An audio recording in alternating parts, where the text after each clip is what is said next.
Students, welcome back to another lecture. इसमें हम second law of thermodynamics को cover करने वाले हैं। तो अभी तक हम स्पॉन्टेनिटी भी जान चुके हैं, स्पॉन्टेनियस प्रोसेस क्या होता है और साथ ही में एंट्रोपी क्या होती है। So second law of thermodynamics समझना बहुत ही आपके लिए आसान हो जाएगा। सो देखो, जो सेकेंड लॉ ऑफ थर्मोडायनेमिक्स है उसकी जो स्टेटमेंट्स है वो बहुत ज़्यादा है, ठीक है, बहुत ही ज़्यादा है। अलग अलग तरह से सेकेंड लॉ को समझाया गया है, बट हम यहाँ पर बहुत ही इसकी फेमस और बहुत ही इंपॉर्टेंट यहाँ पर स्टेटमेंट्स करेंगे जो आपके लिए भी यूजफुल है।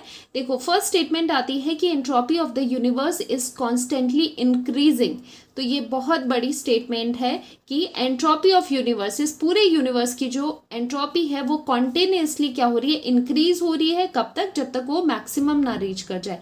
ऐसा क्यों हो रहा है? देखो, आपके यूनिवर्स में कौन से प्रोसेसेस हो रहे हैं? नेचुरल प्रोसेसेस हो रहे हैं सारे, और जो नेचुरल प्रोसेसेस हो रहे हैं वो सारे क्या है, स्पॉन्टेनियस है। बिकॉज हम लास्ट लेक्चर में कर चुके हैं all the naturally occurring processes are spontaneous process. तो यूनिवर्स में बहुत सारे जो नेचुरल प्रोसेसेस है वो लगातार होए जा रहे हैं। इसकी वजह से कॉन्टिन्यूसली जो यूनिवर्स की एंट्रोपी है वो इंक्रीज करती जा रही है। This is one statement. Another one is कि डेल्टा एस की वैल्यू क्या होगी। देखो, अगर ये इंक्रीज कर रही है एंट्रोपी तो क्या हम लिख सकते हैं डेल्टा एस यूनिवर्स या फिर डेल्टा एस टोटल भी आप लिख सकते थे, इज इक्वल टू पॉजिटिव, या फिर आप लिख सकते हो और करके delta S universe is greater than zero. ठीक है, तो ये होता है मैथमेटिकली। अगर आपसे पूछे सेकेंड लॉ ऑफ थर्मोडायनेमिक्स क्या है तो आप ये लिखोगे delta S universe is greater than zero, कि entropy of universe is continuously increasing.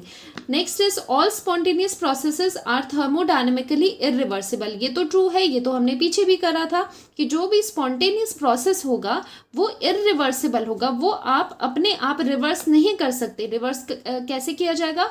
Only with the help of some external agency या फिर इंस्ट्रूमेंट या फिर प्रोसेस। जैसे हमने यहाँ पर किया था कि वाटर डाउन अ हिल अगर आ रहा है, डाउन अ हिल अगर वाटर आ रहा है तो क्या हो रहा है, तो वो स्पॉन्टेनियस है।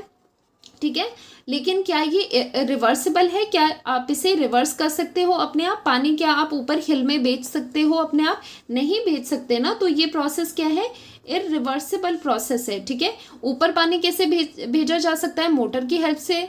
और मोटर क्या हो गया फिर? मोटर तो एक्सटर्नल एजेंसी हो गया ना। तो स्पॉन्टेनियस प्रोसेसेस क्या होते हैं, इरिवर्सिबल होते हैं, क्योंकि वो रिवर्स अपने आप नहीं किए जा सकते। उनको रिवर्स करने के लिए आपको कुछ वर्क करना पड़ेगा, कुछ हीट देनी पड़ेगी, कुछ भी आपको काम करना पड़ेगा, एक्सटर्नल हेल्प आपको वहां पर लगेगी। तो ये स्टेटमेंट बिल्कुल हमें समझ आ जाती है कि all spontaneous processes are thermodynamically irreversible. Next is a spontaneous process cannot be reversed without the help of an external agency. वही जो मैंने चीज बताई है वाटर डाउन अ हिल का, कि नीचे तो आ रहा है पानी लेकिन ऊपर भेजना अपने आप वो नहीं हो सकता प्रोसेस। थर्मोडायनेमिक जो स्पॉन्टेनियस प्रोसेस है उसे आप अपने आप रिवर्स नहीं कर सकते।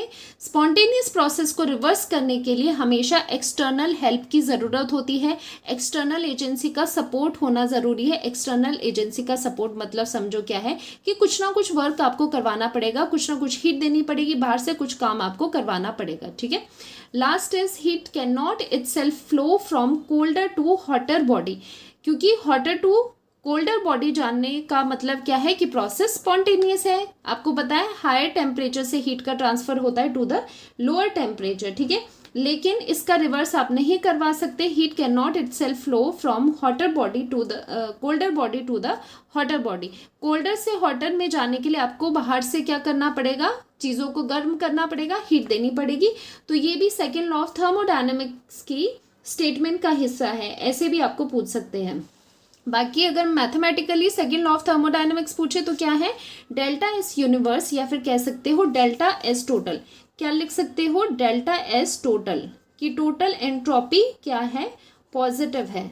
ठीक है, तो यही क्राइटेरिया होता है स्पॉन्टेनिटी के लिए, कि कोई भी रिएक्शन अगर हम एंट्रोपी वाइज कहे कि वो स्पॉन्टेनियस है या नहीं। स्पॉन्टेनियस का मतलब रिएक्शंस में ऐसे भी कर सकते हो कि ये रिएक्शन फिजिबल है या नहीं।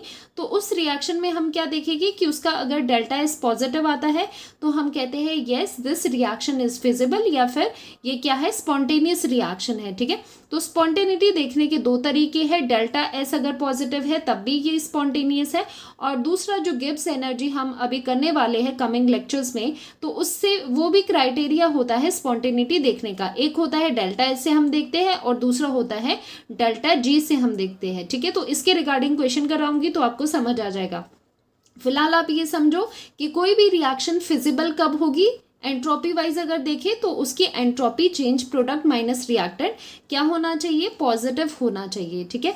तो ऐसे आप देख सकते हो। और ये था सेकंड लॉ ऑफ थर्मोडायनेमिक्स, जो बताता है कि एंट्रोपी ऑफ यूनिवर्स, जो हमारा यूनिवर्स है उसकी जो एंट्रोपी है वो कॉन्टिन्यूसली क्या हो रही है, इंक्रीज हो रही है, ठीक है। तो इस पर बहुत ज़्यादा डिबेट्स होती है कि जो सेकेंड लॉ ऑफ थर्मोडायनेमिक्स है कई तरह से इसको इंटरप्रेट करते हैं साइंटिस्ट कई लोग। तो यहाँ पर इस पे बहुत आपको स्टेटमेंट्स मिल जाएगी डिफरेंट बुक्स में सेकेंड लॉ ऑफ थर्मोडायनेमिक्स पे, पर आपके लिए जो बेसिक है, जो आपको ज़रूरी है, ये ही आपके 4-5 स्टेटमेंट्स है जो इंपॉर्टेंट है, ठीक है। कभी आ जाए तो इस तरह से बता देना, ओके। तो मिलते हैं नेक्स्ट लेक्चर में, बाय बाय, टेक केयर।